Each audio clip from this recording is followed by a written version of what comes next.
So I'm going to be running for this position because I do go to all the meetings.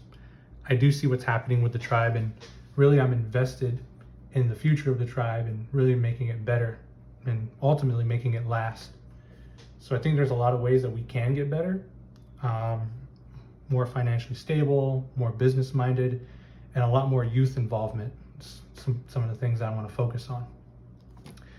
I particularly don't think that the tribe has some kind of battle between young and old or old and new, but I do feel that we have a really strong foundation and a really good legacy that our grandparents and our ancestors started for us.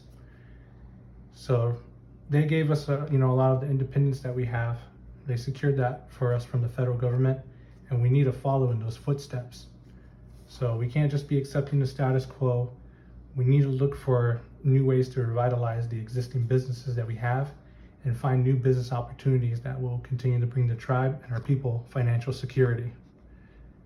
Being financially independent is really important to me because financial independence is what allows us to challenge the U.S. government, and with issues of tribal sovereignty, allows us to lobby for the preservation of the environment, so the Everglades, Big Cypress, and it also allows us to buy back some of the ancestral lands that our people have once owned at some point in time. Making good business decisions is critical to the continued financial success of the tribe. We can't be irresponsible with our budget decisions. This is something I'm big on.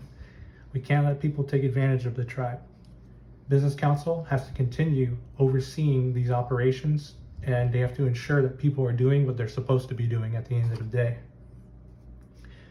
We need to find new business opportunities, so there's a lot of new and exciting industries that we can get involved in. So me, myself, I'm a big supporter of the medical marijuana industry and the hemp industry. So we need to be proactive, we need to be leaders in those industries. We can't just wait around and see what other tribes are going to do and then say, oh, that's how we're going to do it. We also need to explore green industries. So solar energy, wind energy, my hands are doing that, sorry, should be looked into, as we currently have land that we can already use for that. So I think we should partner with companies that have an eye towards that future. We want to be part of the next big thing. We don't want to wait for it to happen and then 10 years, 15 years down the road say, oh, we should do that. We need to be leaders, not followers, as we go forward. And some ideas about existing businesses. We need to revitalize the existing ones. Village, airboats, and old restaurant areas. They have unutilized potential. So what I would like to do is, I think we should focus on ecotourism, which is right now a $1 billion industry. That's expected to grow 15% in the next few years. So that's a huge growth. We're perfectly suited to take advantage of that because we're stewards of the land. We're the people who are supposed to be taking care of it, essentially. And we should be using tourism to educate and protect our lands. My vision for the former restaurant space is focused on benefiting tribal members and targeting visitors that come from the national park. So a mixed-use space, really. So it'd be a building, and it'll have spots for vendors, food, and eco-tour options. So kind of what I want you guys to think of an Everglades-focused food hall that also has craft vendors and eco-tourism options that can go to the village or go through the Everglades or through the airboats. That's one of the ideas I have for that space. So the job itself, I know that the big responsibility of tribal secretary is to work on the preservation of records, keeping the minutes from the meetings, and really that sacrifice that our ancestors have made allowed us to keep our culture, our language, and our traditions largely intact, which a lot of other tribes can't say the same today. So I know that if we want to keep it that way, we have to work on expanding opportunities for tribal and community members to practice the culture. It's great when you see tribal members taking the initiative and starting language classes or sewing classes, and I think we need a lot more of that happening in the tribe. I think that those programs deserve the support of the Business Council, and we have to be sure that we protect our legacy through a robust archival program. The library is another spot that's underutilized, and it should be a space for tribal members to go and learn about our history and our culture, our past. It should be a place where we keep archives accessible for all tribal members, and those archives should be digitized, and they should be so they're easily accessible and long lasting.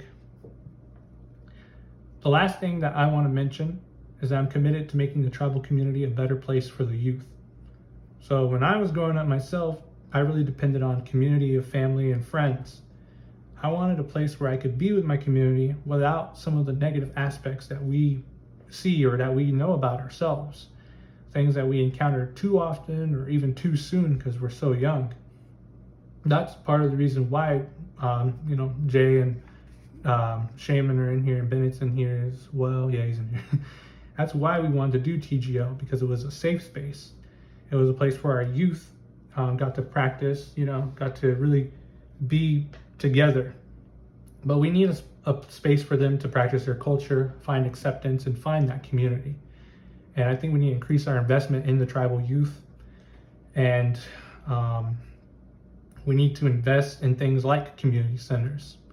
And this is something that people, talked with several people about in the past.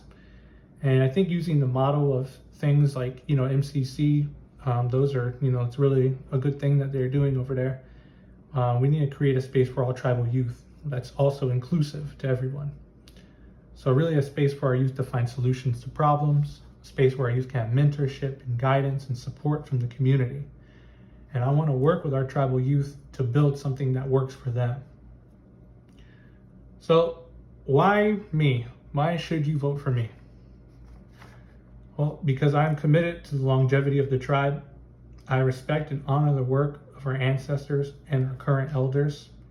And I know things may not be perfect for some people, or even for everybody, maybe in some situations. But I think that the best thing we can do is take the legacy that they have built for us and continue building upon it. Build something that will outlast us, something that will keep our culture and our traditions alive. Because our culture and our traditions are important. Protecting them means protecting our way of life and who we are. To do that, we need to be proactive and not reactive. I've shown my commitment to the tribe at every general council meeting, at community events, and as an employee who has worked to improve my department. I've also worked to uplift the community with TGL, working to create a safe space in our community that was open and welcoming to everyone. Even as a business owner, I always looked for ways to benefit our community. When we transformed TGL into this bigger, larger operation, we did so with the tribe in mind. Each of our monthly events brought new people to our businesses at little to no cost to the tribe. And when we hosted the first national gaming event in South Florida, we brought in hundreds of people to the resort. They booked rooms, they bought food, beverages. We overall just brought in revenue that weekend to the resort, all at no cost to the tribe. So I'm going to bring my commitment, I'm going to bring my knowledge, and I'm going to bring my skills and my ideas to the council. And I know that we as a tribe can move forward and protect tomorrow, but starting that today. So yeah, thank you guys for listening. Does anyone have any questions about anything really, or do you have any kind of feedback? Any of those things I'll be willing to listen to, and we'll go from there.